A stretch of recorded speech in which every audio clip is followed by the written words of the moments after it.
नमस्कार दर्शक बंधु जय जगन्नाथ मु दिव्य आपण स्वागत जनाऊँगी आज आउ एक गुरुत्वपूर्ण खबर को। दर्शक बंधु देश तथा राज्यर समस्त सरकारी कर्मचारी मानकर ग्राच्युटी को नहीं एक बड़ अपडेट आसी जाइछि।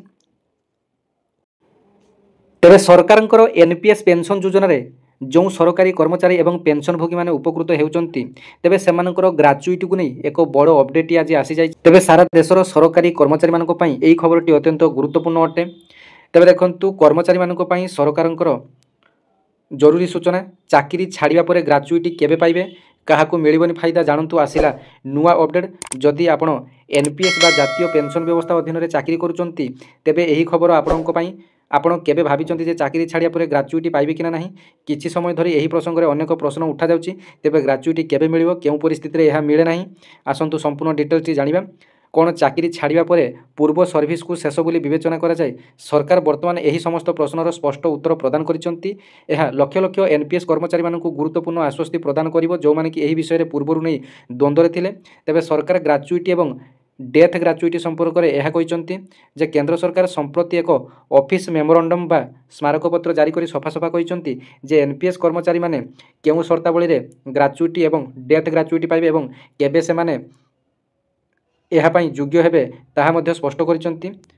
तेबे एनपीएस कर्मचारी माने केबे पाइबे ग्राच्युटी सरकार अनुसार अति कम रे 5 वर्ष सेवा समाप्त करिया परे जणे एनपीएस सब्सक्राइबर केवल सेतेबेले ग्राच्युटी पाइबे जदि से निम्नलिखित परिस्थिति अवसर नहीं थांती।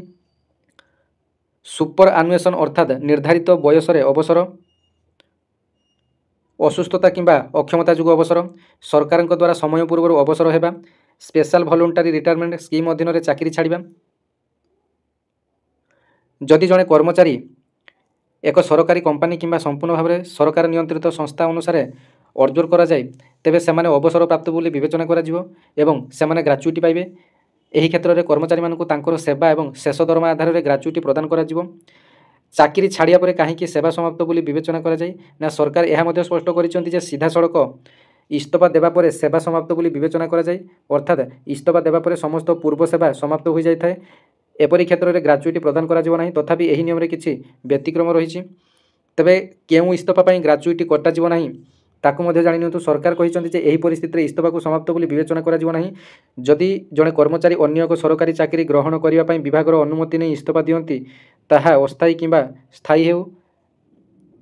जदि रिजाइनेशन रूल 32 अनुसार इस्तफा दिया जाइछि अर्थात कर्मचारी मानकु एक सरकारी कंपनी बोर्ड किंबा सरकार नियंत्रित प्रतिष्ठान रे ऑब्जर्व करा जाउछि। एही परिस्थिति रे कर्मचारी मानकर पूर्व सेवा बजाय रहे एवं सेमाने ग्राच्युटी लाभ पाई थांती। तेबे केउ परिस्थिति रे जणे एनपीएस कर्मचारी आदौ ग्राच्युटी पाइबो नाही।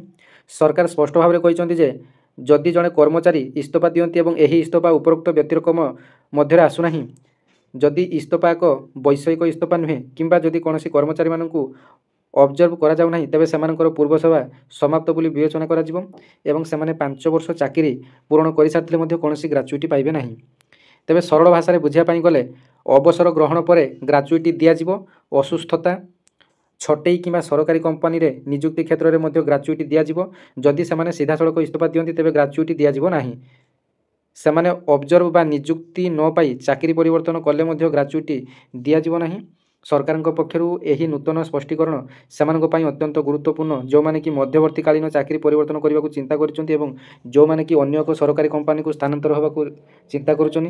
तेबे एटा थिला आपन मानक पई संपूर्ण अपडेट। वीडियोटी जदि भल लागे तो गोटे लाइक करिवे, अन्य मानक शेयर करिवे, चैनल को सब्सक्राइब कर देबे एवं जो माने कि ओपीएस संपर्क में अवगत नाहंती तेबे आगामी 25 तारिख दिन हमर दिल्ली ठारे एक बृहत समावेश हेबाकु जाउची जे ओल्ड पेंशन लागू करा जाउ बोली